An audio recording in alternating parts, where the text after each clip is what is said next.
putting together on the transmission side, something that is akin to the IPP office on the generation side, the Independent Transmission Project Office, to ensure that we are able to procure with speed, agility, applying some degree of innovation, and ensure that we are able to access that liquidity that's sitting with the private sector without relinquishing state ownership of the grid. So in those permutations, we're working on accessing private sector liquidity, making sure that the state remains the owner of the grid through the National Transmission Company of South Africa that has been established.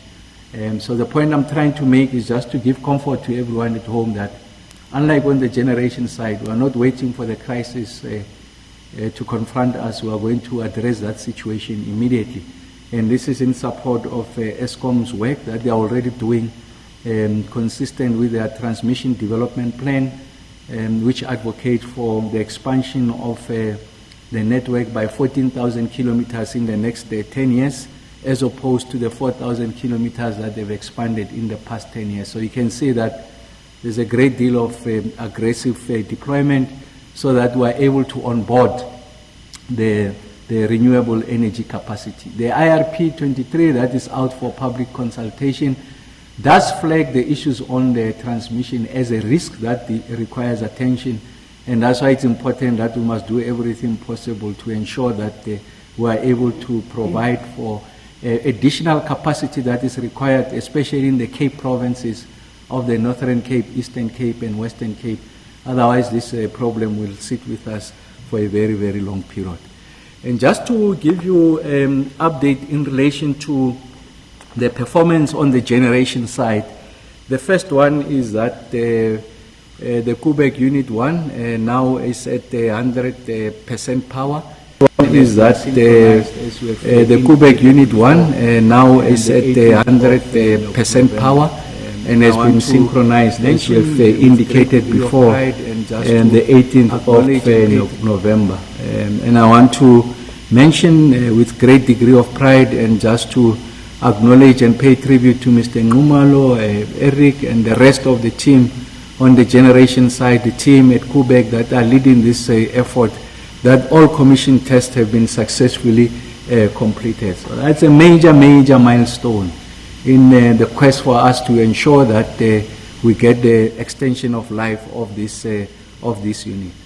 And one of the major achievements which are understated is the fact that as a result of this work that the team has done, we have been able to exploit an additional output of 27 megawatts. So that's significant. So in addition to what is licensed, as a result of these improvements, the efficiencies, we are now producing 27 megawatts more than what was being produced before by this unit. That's compelling, and thanks to the work that the team has been doing, Mr. Ngumalo, Becky, and the team, we really want to congratulate them for this excellent performance. So the long and short of this message is that Unit 1 now is up and running. And then just an update on Kusile. Remember that there are two issues we are dealing with at Kusile. The first one, which I've been reporting on a consistent basis, is that we have gotten a special dispensation from the Minister of Forestry, Fishery and Environment, Minister Kusile, through a public consultation exercise to construct what we call the permanent stacks that made it possible for us to be able to get the generation capacity of the three units, Unit 1, 2, and 3. And we know between the period of October and December, we're able to return all these three units. Remember that they'd been out since October of 2022, and now we have returned them by between the period October of 2023 and December of 2023. We have got we have returned back that 2,400 megawatts. But remember that the temporary stacks, that dispensation has got a timeline. So essentially, we have accepted that as a result of that approval of the temporary stacks, we are really not, we are in breach of our licensing requirements as it relates emissions requirements as it relates to the emissions of sulfur. So we have accepted that they were in breach of that, and we have been able to present before the Minister, thanks to the work that the ESCOM has been doing, the team working with Mr. Ngumalo and the environmental team, Dedri and the team, just to show that there's a health plan in place, that whilst we accept that they were not meeting these licensing parameters on the sulfur side, but there's a plan to ensure that we are able to, if you like, attenuate the adverse impacts of us not meeting those license parameters. I've made the point that on all other parameters we are compliant. So that's a temporary arrangement. So I want to give you feedback on what is the more permanent solution. What is it that we're doing? So just to indicate that the installation of Alimec, really this is an outside, if you like, escalator that allows the contractor to have access to the 200-meter chimney that has been structurally compromised as a result of the failure of the flue gas desulfurization unit, that this has been complete. So the stake is there, so they are able to access all these areas. We have been able to ensure that we stabilize the compromised levels, level 151 meters above ground. Like I said, those are the areas that are prone to instability. That has been stabilized, is complete, and what the team is now doing is to stabilize the levels up to 55 meters above ground. That is in progress. I'm making this point because it is important that we are able to stabilize these levels to make it possible for the contractors to get access into the chimney, to do an assessment of what are the structural, if you like, compromise, and in that we are able to say with some degree of certainty when are we going to restore this permanent solution. The cleaning of the stake and flue internals is in progress. Remember that there was a significant deposit of slurry on the walls of the chimney, so the team is working to address that. The fabrication of damaged members and flues is also in progress. So what is the point I'm making is that, barring any surprises, our intention is that we should complete this exercise, the restoration of the permanent solution, where we are now in compliance with our license parameters in relation to emissions of sulfur. We are still planning to have this project completed by the 31st of December this year. And I'm underlining the point that this is outside any surprises when the team goes into the chimney and they find that there's significant deterioration or compromise of the structural integrity, which will require an additional amount of work. So it's important that as we are benefiting from the 2,400 megawatts, that we want to convey to the country that we are doing everything possible to ensure that we keep to our licensing requirements, especially for those communities that are in the vicinity of Kusile, so that we minimize any harmful effects to the environment and by extension to the health of those communities. But like I said, we did present a health plan on how we are going to deal with this situation. And then on Medupi 4, you know that Medupi 4 has been out, I think, as a result of the fire. We are making progress there. I think the biggest message I want to convey first is that the initial plan was we are going to procure the generator stator, and in terms of the long lead times associated with this major component, we're only going to get this up and running in 2025, I think mid-2025. And thanks to the ingenuity of the team, the innovation of the team, just thinking outside the box, led by Mr. Ngumalo, they then found another solution that can help us to return this unit on load as soon as possible. As reported the last time, we have found a second-hand generator. It has run 35 years of its 50 years. There's 15 years left in that generator. We procure it from Netherlands, and I'm happy to say that I think it's en route. I think it has left the last time I checked on its way to South Africa, we are expecting that delivery will have reached us by the 24th of February. And then we'll start assembling it. And as mentioned before, we are expecting to return this unit around August of this year. So essentially, we have reduced the return date of unit number 4 by over a year, and we'll have an additional 800 megawatts this year. And I'm making that point so that there's a full appreciation that outside new generation capacity, we are doing everything possible to return the units that have failed, especially Unit 4, 800 megawatts there in Medupi.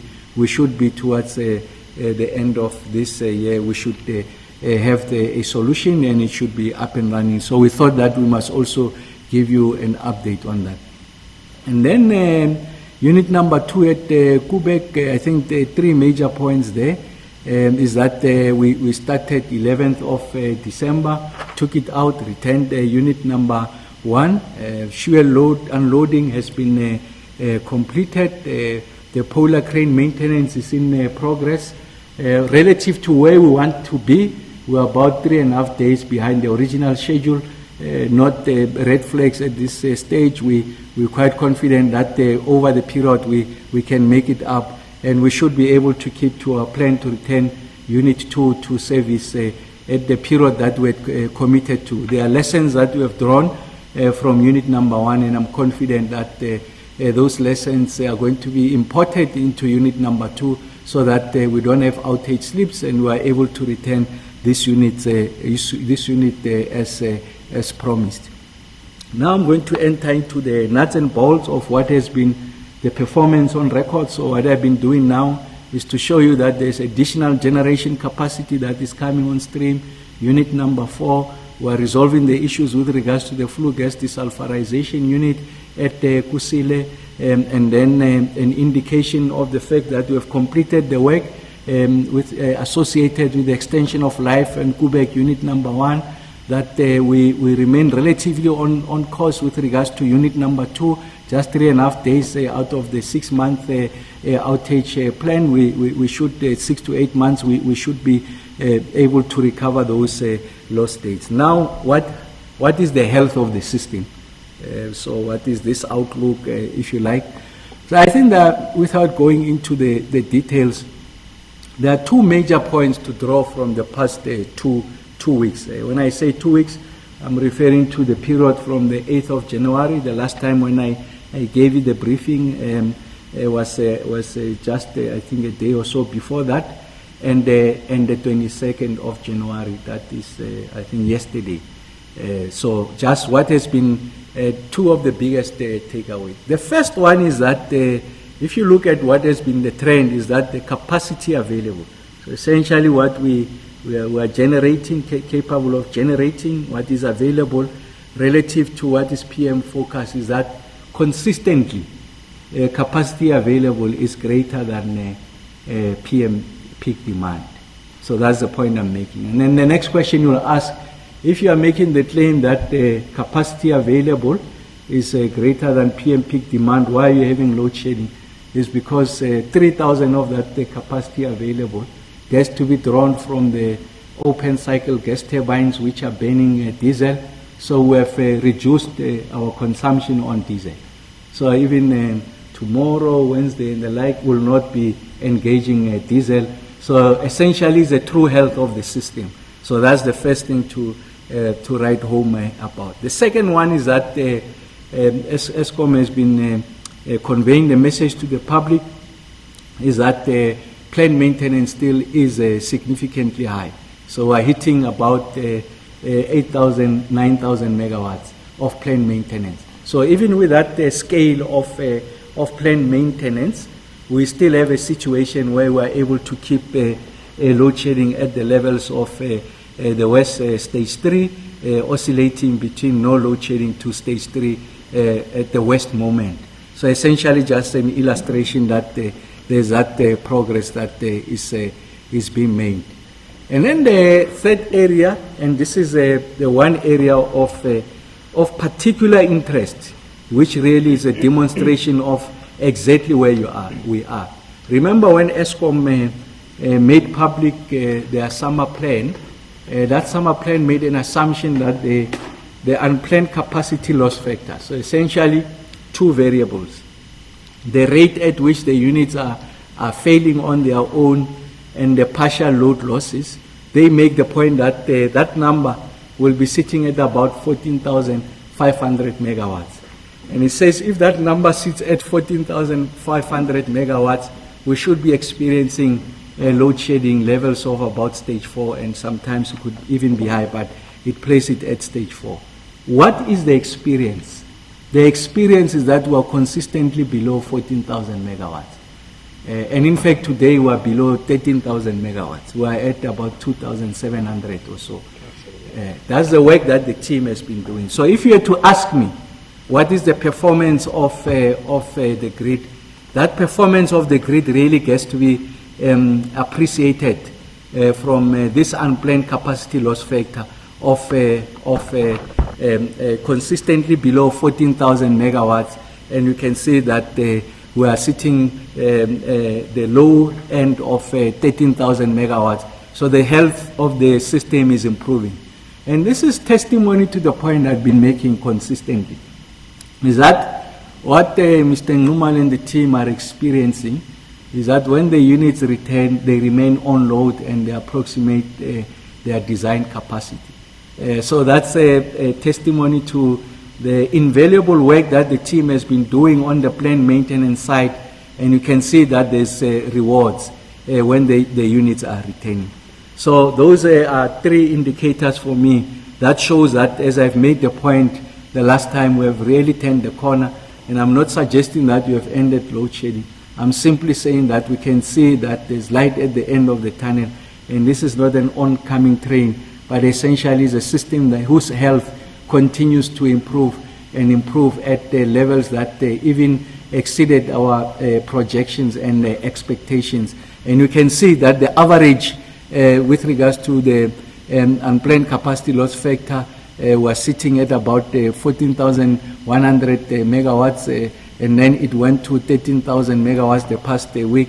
But what is important is that it's only the 16th of January where we're above 15,000 megawatts. But on all other days, we are below 14,000 megawatts. And you can see we are starting to flirt with about going below 13,000 megawatts. As I've mentioned now today, as I speak to you, we are at 12,700 megawatts. That shows to an area of improvement that the team has invested in, and we are beginning to see those return.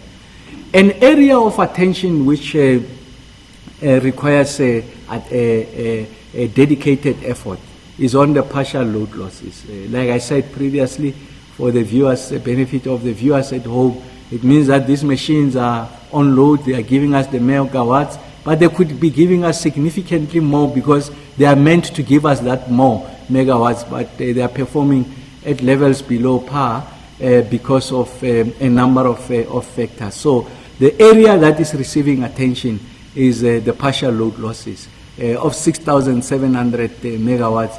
It is our collective view, the team at generation, that we can do much better here. Of course, some of it is a function of us exceeding our license parameters.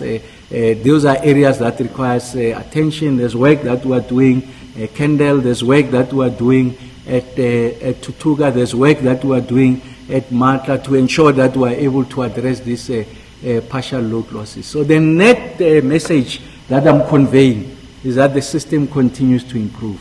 The message that I'm conveying is that it has even exceeded our expectation. If the unit measure of the expectation is the planned unplanned capacity loss factor of 14,500 megawatts, I've just shared and demonstrated that we are way below that by about 1,000 megawatts, despite the fact that, as you can see, that the planned maintenance is sitting at 8,337 megawatts. One of the lessons perhaps that could be drawn out of this is that, yes, you need to be aggressive maintenance when you are during the festive period, but make sure that in your planning cycle, as you turn the calendar going to the next year, as factories come back to operation, when you enter the second week of January, ensure that we are able to bring down significantly that planned maintenance, because we have been aggressive during that window of significantly lower demand, the period that starts, if you like, about the 15th of December to about the 1st of the second week of January. So I think that's one of the lessons that the team will continue to improve given our experiences of this year. So the long and short of it is that we are still on track. As the President unveiled the Energy Action Plan, I've made the point that reduce significantly on the burning of diesel. If we were to deploy that diesel coming from Anker, Lech, Rikwa, and the ones that is provided by the IPP, Avon and Didisa, it's 3,000 megawatts. You shouldn't be experiencing the levels of load shedding that we are experiencing. But the point I always make is what is the performance of the system outside the peaking plants, which are very expensive to run, and this is the true performance of the system. Even without running those or running them at significant low levels, we are experiencing load shedding of, at the most, it has been stage 3, but we are beginning to see this improvement. And as we return the unit from planned maintenance, and we are going to see that when we go towards the end of February, a lot of these units will have come back. The situation really looks bright. Like I said, we are not out of the woods yet. We have turned the corner. We are making the kind of progress that is necessary. Thank you very much, sir. Thank you very much, Minister. Colleagues, we will now open the floor. Questions from members of the media. We'll start with media that is in the room, and then we'll go to our WhatsApp platform or questions that have been sent online. By a show of hands, those who are interested in asking questions, please raise your hand. And when you are given the floor, please use the table microphone, switch it on so that you are audible, and then pose your question and introduce yourself and your media house. Do we have questions in the room? Okay, it looks like we have none in the room, and I see we've got a number of questions online. Our colleague Takalani is not here today, so Kutlwano will be taking us through the questions that have been shared online. The first question is from William Hall from Network 24. What has been the outcome of the previous engagement with stakeholders and potential investors on the funding instruments and options for the expansion of the transmission grid? Has a lack of interest in funding resulted in the new IPP-like approach just mentioned? What progress has been made in replacing the steam generators on Unit 2 of Kuber? What are the EAF numbers for the 3 worst performing power stations at the moment, and what are their names? The second question is from Denis Erasmus from Business Day. When will the revised transmission financing plan be presented to Cabinet for approval? Can the Minister elaborate on the talks they had in Davos to discuss transmission financing? Which countries and of entities did they have bilateral discussions with? Another question from Terence Creamer from Engineering News. Will the private sector's role in transmission be limited to financing, or could there be a building and operational role? Could you be specific on the discussions that will be held with the NTCSA board? Where will the proposed independent transmission project procurement office be located? Is Eskom's transmission development plan sufficient in scale and its delivery schedule to address the current constraint? I'll stop there for now. Thank you very much, Kutlwano. Minister, I don't know if we should start with Eric or Shakira. I'll take that. Yeah, we'll start with Eric, and then Shakira, and then the Minister will come up. Yeah, so I'm going to actually respond on 2 questions. In terms of progress with the steam generator, I think as the Minister has highlighted, We are progressing. I think importance is to take the learnings from Unit 1. At this stage, the projected completion of this would be around September 2024. In terms of the question also by William Horn, in terms of the lowest performing stations with the EAF, lowest EAF, I think notably would be Kusile, with Kusile being out for most of the year. So in terms of the lowest stations, it's Kusile, Tutuka and Hendrina.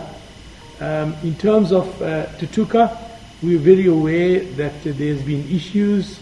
We've dispatched an experienced power station general manager. I think the challenges are huge, and hence it's at the bottom of the we call it the league table. And then Hendrina, as we know, Hendrina was planned to be shut down, but now we are looking at actually extending the operations because of the capacity issues. So that would be the third unit, the third power station in terms of the response. Thank you very much. Just on the issues around the ITPO. So the point is the following. First is that, like I said earlier on, there's insatiable appetite by private sector to invest in this space. So we are not short of financing. Liquidity is significant there. From the discussions that the team had when they were in Davos, the discussions, as you know, from the JET IP program, the discussions we have had with the heads of missions. So there's significant amount of liquidity. So the issues that you need to resolve are your governance framework that will inform how you are going to go out and procure. It should be issues around the transparency, and maybe just to make the point to Kenneth is that it's not just restricted to financing. So the options we are looking at: build, operate, transfer. So that's the models that they will be pursuing. Like I said, it's also a function. We're going to have additional engagement with the new board of transmission, but this is what has been socialized, and there's buy-in internally. And the last time I did say that as we go back to cabinet is just clarity on the role play of the stakeholders in that ecosystem of transmission, and also the financing of this structure that we're talking about that will help with the speed of procurement. And I must say that we're looking to incubate it at one of our two DFIs. It will either be the IDC or the DBSA. We are concluding those discussions and will make our views known on which is the best location for that ITPO. And then also intending to roll out transmission. I had made the point that they've got a 3-year horizon, which is funded, and I think that horizon will be looking at about 1,400 kilometers. Our view is that that's not sufficient. You need some degree of aggression in how you are going to roll it out. So we're looking at this to buttress the work that the ESCOM is already doing. So in terms of the transmission development plan, they've built, if you like, a 10-year mapping on how you are going to expand the grid. The financing from the ESCOM side is certain for the first 3 years. We really want to take it a notch higher. We think that we can do significantly more in that 3 years and not just the 1,400 kilometers or so. We want to ramp it up, and how you ramp it up is also how you are going to finance that space. And just to your point, Kenneth, is that we're not just looking at financing. The models around build, operate, transfer, done a comprehensive study. We are not guinea pigs. Many parts of the world have gone that route, and that's the route that the private sector is also familiar with. That's the route that confirms certainty that the NTSA, essentially on behalf of the South African people, it remains a public asset because it gets to be transferred back to the states. So we are not relinquishing ownership of the grid. System operator determines the standards, what the requirements are, operates the entire grid. Those that are successful on operating particular lines their responsibilities on the technical aspects associated with those lines, making sure that from their point of view they minimize the transmission losses, but how you get to operate and manage the system is the sole purview of the system operator. Thanks. Thank you very much, Minister. And Eric, we'll now take the second and the final round of questions. We still have no questions in the room. Okay, if not, we'll go to the panel, as I see there are more questions online. Okay. Another question, Minister, from Denini Rismas from Business Day. Minister, it sounds as if load shedding right now is not a necessity, but a choice. With ESCOM choosing to implement load shedding rather than run the OCGTs at a high capacity. You had previously said the cost of load shedding to the economy outstrips the cost of diesel to run the OCGTs. What has changed? Has ESCOM's diesel budget run out? Terence Klima from Engineering News. How does the tariff from the rejected Mozambique PPA compare with the tariff being paid to the OCGT IPPs and ESCOM's OCGT costs? Spedala Dula from Business Day. Who is leading the negotiations with the European private sector financiers?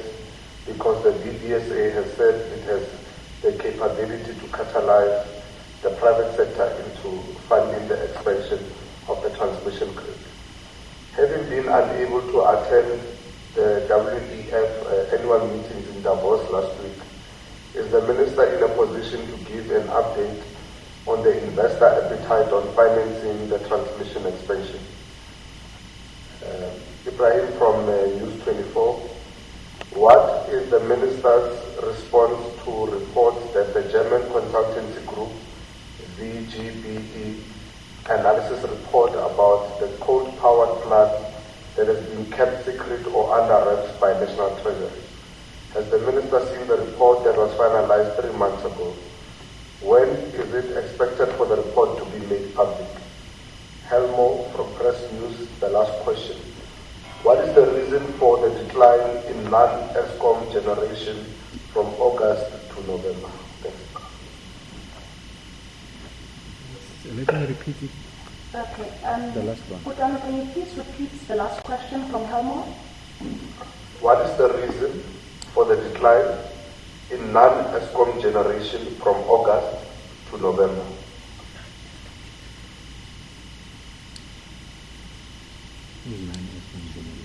Okay, I see Helmut continues to say, please provide the hours of pumping and generation at Ingula for the past week. On Monday it pumped between midnight and 4 a.m. and then generated between 5 a.m. and 9 a.m. I don't know if Helmut's questions are very clear. Perhaps whilst the Minister and Eric respond to other questions, Helmut may wish to rephrase his question. For now, we'll be responding to the other questions. You're still searching, eh? Yeah. Okay, now I'll go first. So first is to say to Janine, I'm still of that opinion that the cost of unserved energy is the most expensive of any cost of energy. And I'd made the point that it's important that we are able to exploit these generating units to ensure that we are able to protect the South African economy. And I've made the point that also in the exploitation of those assets, ESCOM has got a duty and the board to remain within the parameters of what is fundable, what has been agreed to. So what ESCOM has taken a view is that it is important that whilst they have not exhausted the entire budget of diesel, for as long as there is no confirmation, whether internally or from outside, of additional financing, there's a way in which they need to manage the exploitation of these peaking plants in such a way that first it doesn't compromise, if you like, their balance sheet, the liquidity, But also there are stages of load shedding that still allows the economy to go along. Of course, still limping, but we really want to protect the economy from significantly higher stages of load shedding. So the long and short of the answer is that load shedding we're not choosing to have load shedding. So it's important that the combination of those variables must be in place. First is that ESCOM, in the exploitation of this asset, they must remain within the parameters of what is being allocated. And the financial year is still has 2 or 3 months to go. So it's important that in terms of their own projection, they don't get to exhaust that. Because someone gets to pay for it, and that someone that gets to pay for it will be the end consumer. It must be, it's in the tariff structure. So it's important that we're able to balance the two. What is the point that I'm making is that as we go out of this situation, we are reducing the intensity of load shedding. It's important that ESCOM also remains within those parameters until a situation where we're able to confirm that there could be other funding sources. But for as long as that is not there, and we're able to keep load shedding to the levels that we've been experiencing, even surpassing their own projections of stage 4, ESCOM is going to do that which is necessary. Like I said, the most enduring solution to our problem is to ensure that these machines perform, no over-reliance on the peaking plants, but also to find new generation capacity, and that's why we are accelerating the issues on the transmission side to enable the onboarding of new generation capacity, especially renewable. On the issues of Mozambique, like I've mentioned the last time, we want additional capacity at the political level, found each other. The contracting have proven to be intractable from a tariff point of view. I mean, we want to end load shedding, but it shouldn't be at a significant cost to the South African consumer, agreeing to tariff arrangement that far exceeds what the ESCOM can afford, and committing to a tariff structure that suggests that what you are going to get, whilst it approximates a tariff structure of peaking plants, but the indication was that they wanted to have that as base load. So that's why the negotiations will reach a dead end at that level, and it's something that I'm taking up with our counterpart in Mozambique to see if there can be a resolution on this question. We want additional capacity, but I'm sure it must be within the parameters of reasonableness, and not at a cost that really it's at the detriment of the sovereign. To Siphelele's question, no, the discussions are led by the Minister of Electricity. As you have seen the MOU that had been made public, the Minister is the one who will go out on the request for proposal, so they are led there.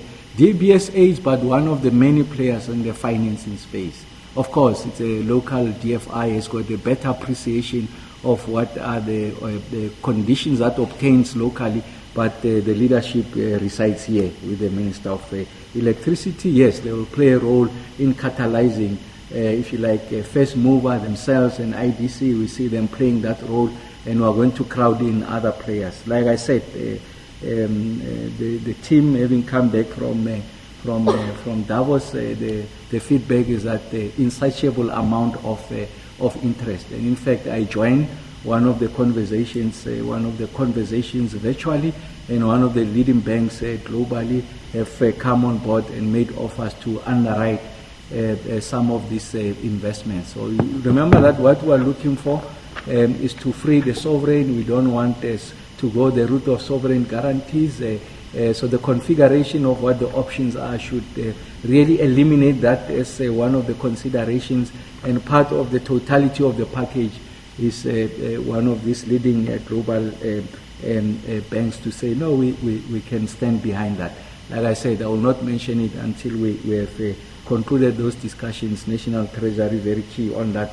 But the long and short of that is that the Minister leads the discussion, and the appetite is insatiable. When I say it's insatiable, I simply mean that it's too much to be satisfied. So we're not having a problem of availability of financing. Is how you structure it in a manner that is in the best interest of the sovereign and in a manner that is acceptable to the funders. And that's the sweet spot that we are looking at.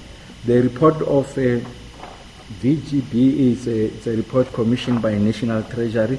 National Treasury will make a determination as and when they make it public. We have encountered, read that report. Of course, the report was commissioned before the ministry in the presidency responsible for electricity was birthed, and that's why it was led by National Treasury to try and inform some of their financing, funding decisions going into the future.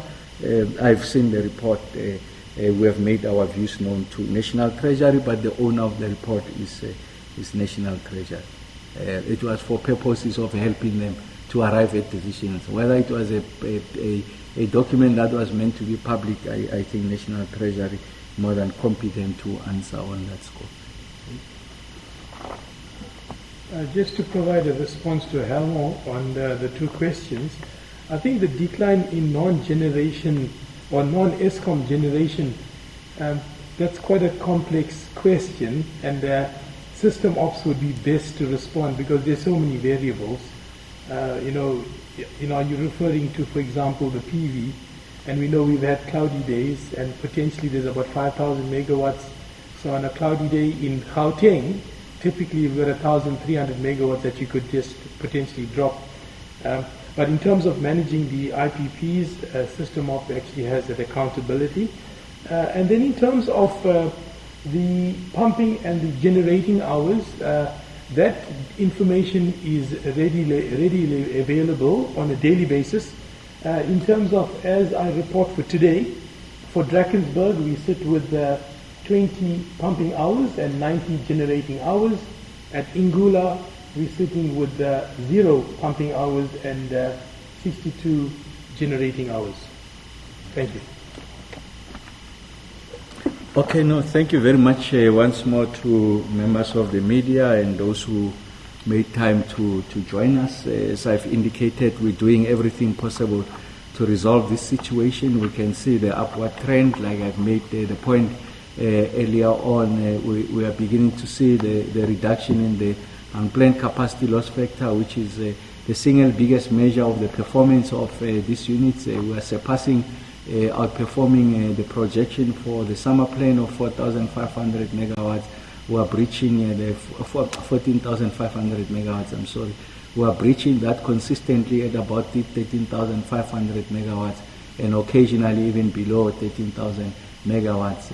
As we'll be retaining the units out of planned maintenance, the situation can only get better and healthier. Of course, we don't rule out a situation, as we have experienced before, of a cluster of units failing, but the point we're making is that I think the general health is positive, not where we want to be, but with the return of Medupi 4, the full commissioning of Unit 5 at Kusile, the synchronization of Unit 6 at Kusile by late in the year, and also additional generating capacity, the bid windows, and the work we're doing on transmission, we are more than confident and bullish about the prospects going forward. But once more, thank you very much for attending. Thanks, Tata.